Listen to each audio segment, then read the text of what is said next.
Hi friends, welcome to our channel. ഇന്നൊരു അച്ചാർ ഇടാമെന്ന് വിചാരിച്ചേ. അപ്പം ഈന്തപ്പഴവും നാരങ്ങയും കൂടാണ് അച്ചാർ ഇടുന്നത്. നാരങ്ങ എനിക്കൊരാൾ കുറച്ച് ഉപ്പിലിട്ട് തന്നിട്ടുണ്ടായിരുന്നു. ഉപ്പിലിങ്ങനെ സോക്ക് ചെയ്ത നാരങ്ങ. അപ്പോൾ അത് രണ്ടും കൂടെ മിക്സ് ചെയ്തിടാമെന്ന് വിചാരിച്ച്. അപ്പോൾ കുറച്ച് ഈന്തപ്പഴം ഞാൻ എടുത്തു വെച്ചിട്ടുണ്ട്. പിന്നെ വെളുത്തുള്ളി, ഇഞ്ചി എല്ലാം അരിഞ്ഞ് വെച്ചിട്ടുണ്ട്.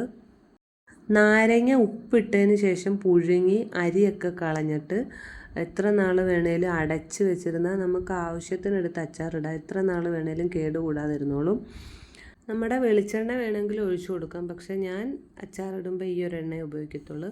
കടുകും വറ്റൽമുളകും കൂടെ ഇട്ട് കൊടുത്ത് അതൊന്ന് പൊട്ടിക്കഴിഞ്ഞപ്പോഴത്തേക്ക് വെളുത്തുള്ളിയും ഇഞ്ചിയും കൂടെ അരിഞ്ഞത് ഇട്ട് കൊടുത്തിട്ടുണ്ടായിരുന്നു. ഇനി ഇതിലെ വാട്ടർ കണ്ടൻറ്റ് എല്ലാം പോകുന്നത് വരെ ഒന്ന് വഴറ്റി കൊടുക്കണം. പിന്നെ ഒരു 2 പച്ചമുളക്, അധികം എരിവില്ലാത്ത പച്ചമുളകാണ്. പിന്നെ അത് കഴിഞ്ഞപ്പോഴത്തേക്ക് ഈന്തപ്പഴവും കൂടി ഇട്ട് കൊടുത്ത്, ഈന്തപ്പഴം ഒന്ന് വേവാൻ വേണ്ടി ഞാൻ ആദ്യം ഇട്ട് കൊടുത്ത്. പിന്നെ നാരങ്ങയും കൂടെ ഇട്ട് കൊടുത്തിട്ടുണ്ടായിരുന്നു. എന്നിട്ട് ഇത് രണ്ടും കൂടെ നന്നായിട്ട് ഇളക്കി യോജിപ്പിച്ച് അടച്ച് വെച്ച് ഒന്ന് കുക്കാവാൻ വേണ്ടി.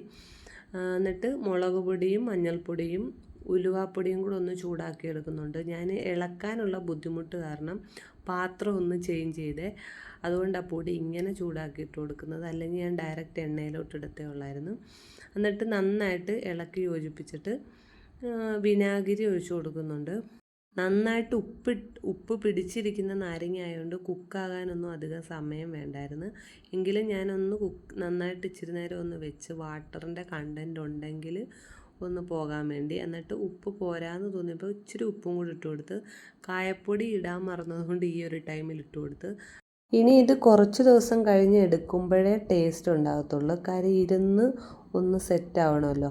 അപ്പോൾ ഇന്നത്തെ വീഡിയോ ഇത്രയേ ഉള്ളൂ. വീഡിയോ ഇഷ്ടമായെങ്കിൽ ലൈക്ക് ചെയ്യുക, ഷെയർ ചെയ്യുക, സബ്സ്ക്രൈബ് ചെയ്ത് സപ്പോർട്ട് ചെയ്യുക. Thanks for watching.